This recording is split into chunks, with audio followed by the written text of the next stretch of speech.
Oh, so hi Morse. So it's great to see you. It's an honor to conduct an interview with you, sir.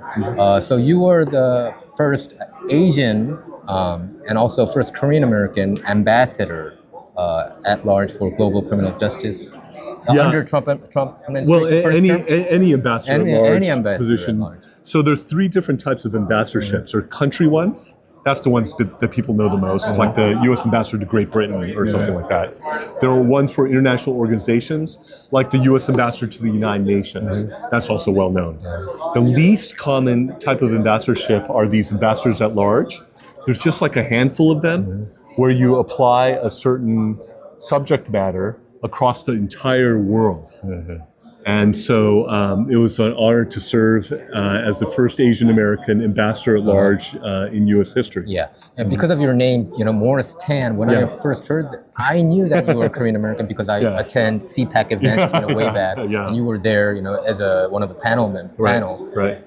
Can you tell our audience, Kcpac audience, your parents, how their immigration story? Yeah, sure. Because both of your parents are Korean, right? Can you tell our audience? Yeah, so my Korean name is Dan Hyun-myung. Dan Hyun-myung. Yeah, so it's a very Dan unique with a T name. good. Very unique last name. Rare Korean last name. And Hyun Myung. So wise and bright. Hyun-myung is also a very unique name. You have a very unique last name and a unique first name. Right. And I was born in Seoul, Korea. You were born in there. Hongjae-dong. Wow. In a house that my dad built. And I was less than 2 years old when our family immigrated to the U.S. My mom's side of the family has the most common Korean last name. Kim. In her case, Kwangsang Kim-si. Which I heard were long. My ancestors were like scholars in the king's court. Oh, okay. In the Kwangsang Kim-si side. On my dad's side, I heard that there's actually some ties going back to North Korea, including the Pyongyang Kamsa, the governor of Pyongyang province, back when Korea was unified. And so you come from a very royal, very high. Well, I didn't. Family. I didn't hear that until I was in college. Actually, that was the first time I heard that, and that was actually the first time I heard about what was going on in North Korea. And so, but yes, I'm Korean from both sides of the family, and American citizen, and so I'm a Korean American. Yeah. I mean, because I think a lot of our Korean American readers and viewers, they know about Young Kim, Representative Young Kim, Representative Michelle Park Steele, being elected. But I think a lot of people forgot about you and also probably the appointees like you and also Marshall Lee Kelly, and I think it's time for you to advertise yourself a little bit more. And so you were Ambassador at Large, Office of Global Criminal Justice. It's kind of wordy. Can you tell our audience what that job is? Sure. So this was the top position in the U.S. government, representing the American people and the President of the United States on mass atrocity crimes, which are genocide, crimes against humanity, and war crimes, and seeking to bring justice in regards to that going on around the world. So you were there for the first term. When were you appointed? Was it 2019? So 2019 to 2021. Right? Yeah. So, but 2020 was the only full year. Okay, so the latter half of Trump administration. So Trump went through a tumultuous first term. I was a huge Trump supporter. I've been supporting Trump since actually early 2000s because I loved what he talked about when he came out as a Fox News. He was a regular for like Fox and Friends and On the Record and Hannity show.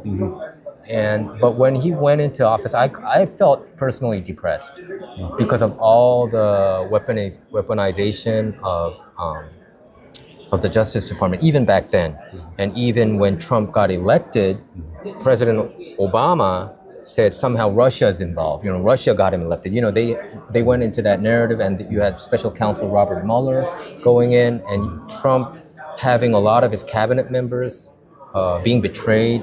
So you saw all that front seat, from front row. What was your thought? What did you think when Trump was going through these kind of hellish times? Yeah, how could any human being be attacked so much and be so resilient, so courageous, so steadfast, so candid. I don't think anybody else can do that except for him. I've never seen the likes of it. I've never seen the likes of it. Only Trump can do it. So I have great admiration for him.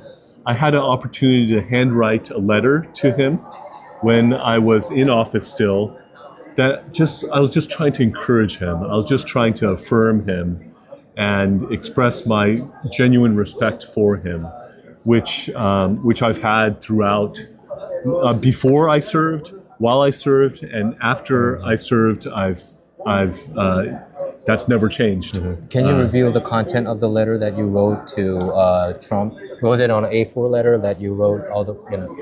I think it was like maybe on legal pad. I forget what kind of paper I used.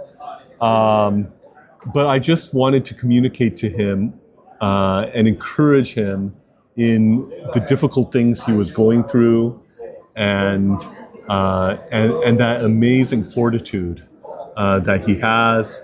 I think so many of his policy decisions and decisions for as president have been, even those who were skeptical about it before, even those who questioned it before, those who thought it was wrong before, so many times he just gets vindicated time and time again. You know, whether it's like, hey, NATO, guess what? You have a threat. His name is Vladimir Putin, coming from Russia. And guess what? He might attack. You might want to chip in, say, even 3% of your GDP to support NATO. Sounds very reasonable now. And after the Russian invasion of Ukraine, it was quite prescient that you needed to chip in for your own defense.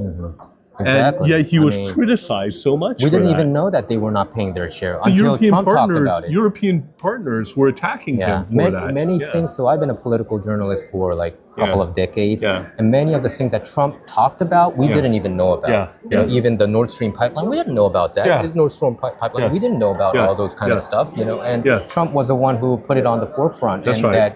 So it comes to show how politically very knowledgeable he is. Were you surprised about his political knowledge? He's very smart. He's very smart. He tries to be well informed.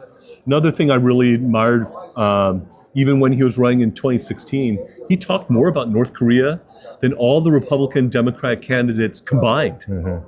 And somehow he knew that it was important to address the North Korean situation when all these other candidates would hardly even mention it. I remember a moment during one of the Republican nominee debates where they were asking him about Iran, and he said, "Why are we talking about Iran? North Korea already has nuclear weapons."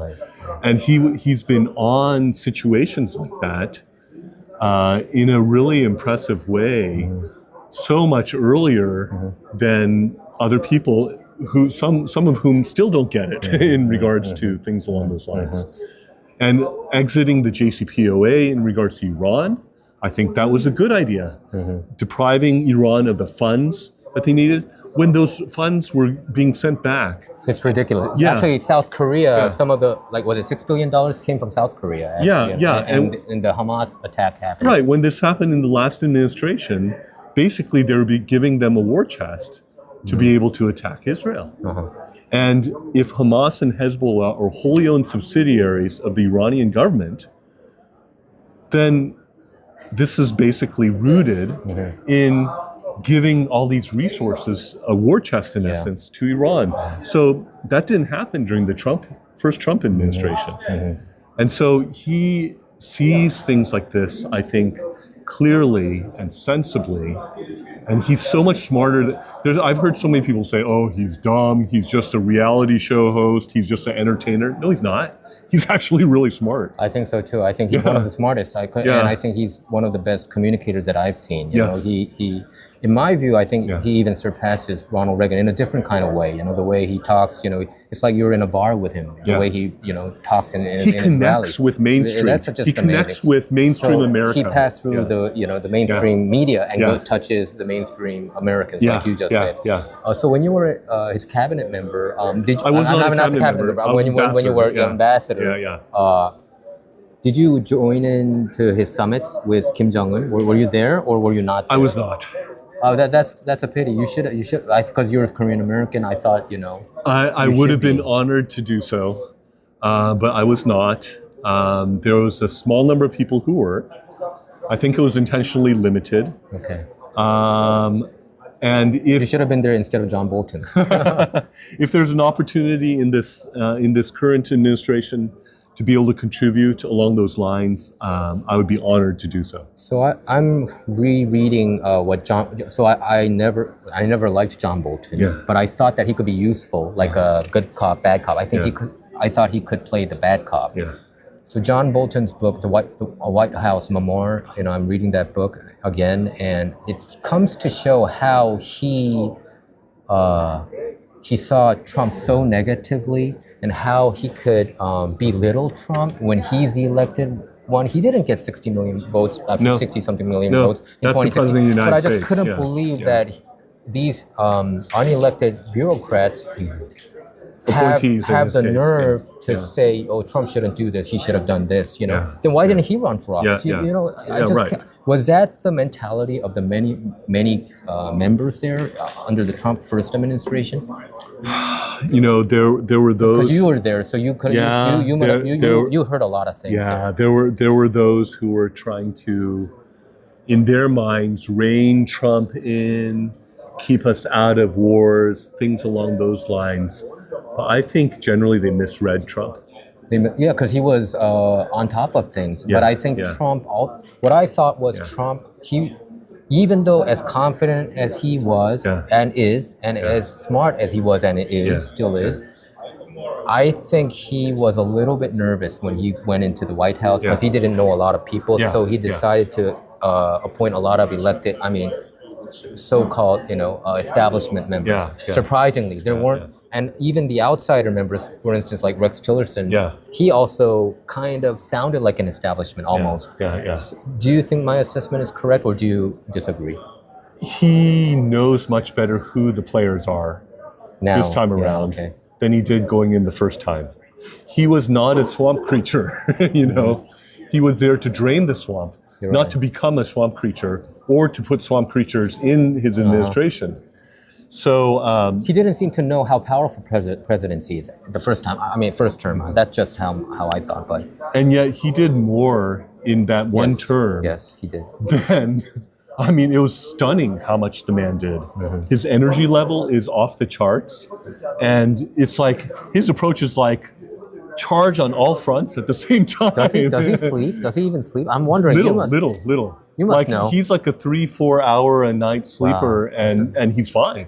That's amazing. That's a God-given. I wish I was like that, but I don't function well if I don't get enough sleep, unlike him. But he could sleep 3-4 hours a night and go full steam ahead. Yeah.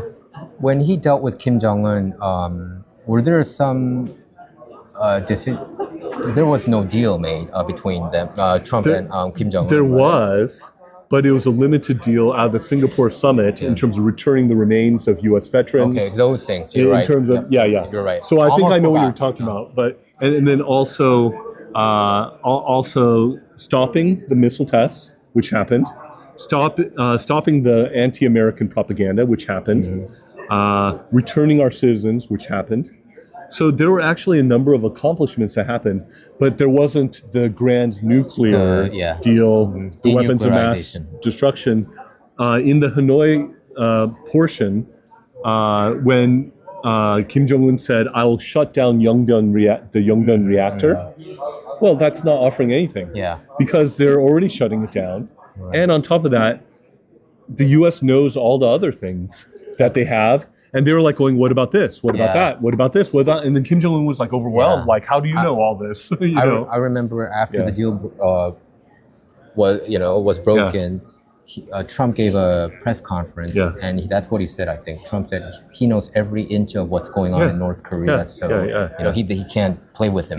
So Kim Jong-un was trying to snooker Trump into thinking, I'll just shut down Yongbyon and you need to release all the sanctions. Well, no, sorry. But I get the view that Trump, if you go to his Mar-a-Lago, have you ever been there? I've not. So there's I think one of the photos that he has right in the middle of his office there is his meeting with Kim Jong-un. So I think he does kind of pride himself as the first American leader to meet with North Korean leaders. Yes. Do you think there will be another summit? And this time around, do you think there will be some kind of nuclear deal? Because some media outlets, even the conservative ones and even the alternative ones, have been worried that Trump is actually calling North Korea a nuclear power. I think he kind of gave connotation of it. Well, what's your thought on that? I don't buy that for a second. Oh, you don't? Okay. I mean, he was trying to denuclearize North Korea.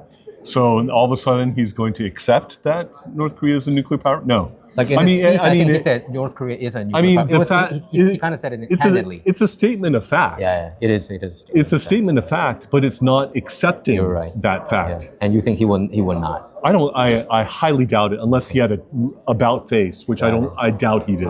Yeah. But you do think that he will have another summit with Kim Jong-un in his second term? I think he will address the issue, but I think how it's addressed, I think he's going to try to figure out what's the best way to approach things. You know, there has been some joke going around among political pundits that South Korea is becoming more and more closer to China, and North Korea, when Trump was in office, then North Korea is somehow getting closer and closer to the States. Have you heard about that joke? Because South Korea, if you look at the parliament, they are very pro-China, and like Lee Jae-myung, the Democratic Party leader, and a lot of the political apparatus has been more so pro-China than America. What's your thought on that? Oh, that's really ironic for South Korean politicians to tilt in that direction.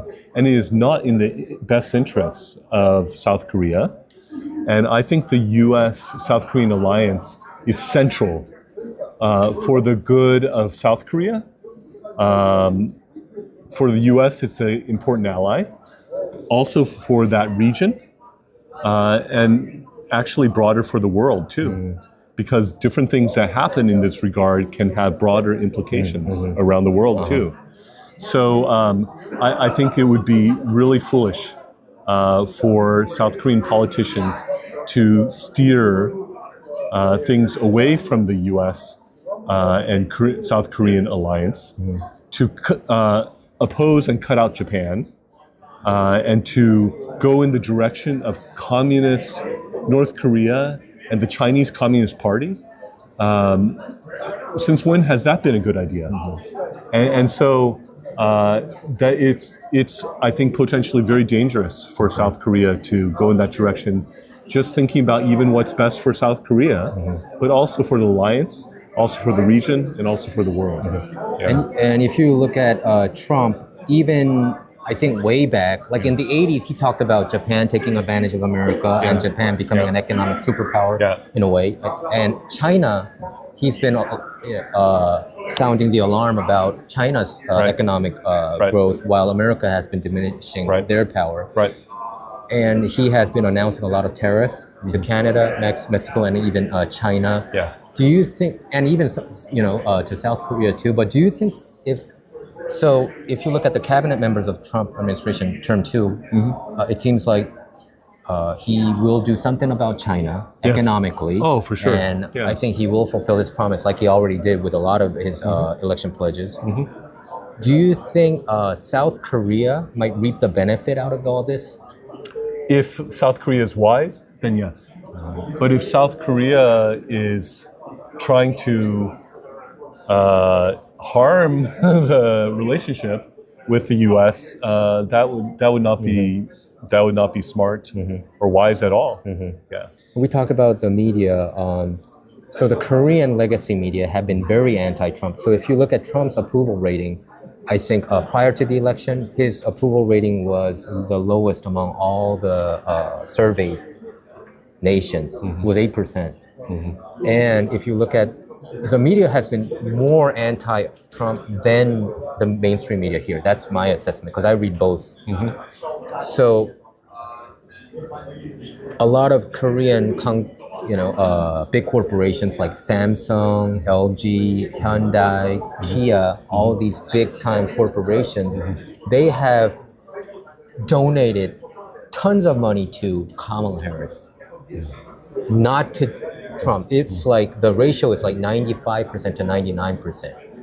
And I'm wondering whether Trump knows about this, and if he does, why would he be so nice to the Korean corporations all of a sudden? Because I feel like the Korean media did such a bad job, and they have irreparably, so far not yet, but they have damaged Korean corporations' relationship with Trump administration. So that doesn't this give more ammunition to Trump administration to put tariffs to South Korea in the first place? What's your assessment? Yeah. So. First of all, I don't agree with what those companies have done. Yeah. It's interesting to see the huge amounts of money that Mark Zuckerberg and Facebook and Meta was giving to the Harris campaign. And then all of a sudden, after Trump is elected, he's like, oh, here's a bit for you. And he gave $25 million to the library, something, but anyway. Yeah. And so that was also happening with U.S. corporations as well. Exactly. And the bulk of the billionaires in America, they were also giving to the Harris campaign too, more than to the Trump campaign. So I think Trump has been gracious in that he met with Zuckerberg, right? He did. And invited him over and is meeting with the other tech CEOs. Apple, Cook, Jeff Bezos. Jeff Bezos, and even Bill Gates, and such. So, so it's not. Maybe it's not too late for these Korean companies to maybe change their tune, if they're willing to do that. And Trump has sort of been remarkable in embracing those who were formerly against him and who are now for him. Right. J.D. Vance was one of them. Exactly. Tulsi Gabbard was very anti-Trump. Tulsi Gabbard voted to impeach Trump both times. You're right. And he's very forgiving. You're right. People don't, because media don't talk about it. Even the alternative media and the conservative side don't even talk about it that much about it. So it's kind of impressive, actually, in a way, that he's able to embrace and bring on board people who were formerly opposed to him in some ways that were real, even to impeach him. Yeah. And so he's, in a sense, bigger than that, and is able to do that in a way that I think a lot of people don't understand or appreciate, or things along those lines. But in a sense, a testimonial of someone who was formerly against you can be a pretty powerful thing. Yes. And I think that really helped him to get elected as well. Yeah, I think he's surprisingly forgiving after listening to all the lists that you mentioned. So as an ambassador, you specialize in crimes against humanity. A lot of conservatives were very concerned about it, not just on the southern border, but even when I read the WikiLeaks stories, there has been very suspicious content that has been coming out. But because of the power of the mainstream media, they were considered like conspiracy theory and all that. Can you kind of elaborate some of the things that you accomplished and you worked on to battle against these heinous crimes? Yeah. So on the final day of the administration, we got across the finish line the mass atrocity determinations against the Chinese Communist Party for genocide and crimes against humanity. Uyghur. In Xinjiang province against Uyghurs and other Turkic minorities there. But I'll tell you, it's broader than that. Organ harvesting and stuff like that. Yes, the Tibetans and the Christians and the Falun Gong and anyone who's not a Han Chinese communist ethno-nationalist is less than under the Chinese Communist Party. And so it's broader than that. I was pleased to be able to speak out against some of the atrocities that were going on in Nigeria. And actually, President Trump did too. And I conveyed to Secretary Pompeo, who conveyed to President Trump, that his speaking out actually caused a decrease in the atrocities in Nigeria. But I denounced Boko Haram's kidnapping of junior high school boys, hundreds of them, before the Tom Lantos Commission of Congress. And later that same day, all of the junior high boys were released from being kidnapped. That's just an amazing story. So you were, you were one of the few loyalists under the Trump administration. He got betrayed by a lot of people. do you expect yourself joining in the second Trump second I would term? be honored to. I have been loyal, and therefore I would be honored and would love to join forces with him and to serve under his leadership and in his administration. That would be a tremendous honor to be able to do so again. Okay, thank you very much, sir, for for this interview. Sure. I learned a lot. Thank Sure. you.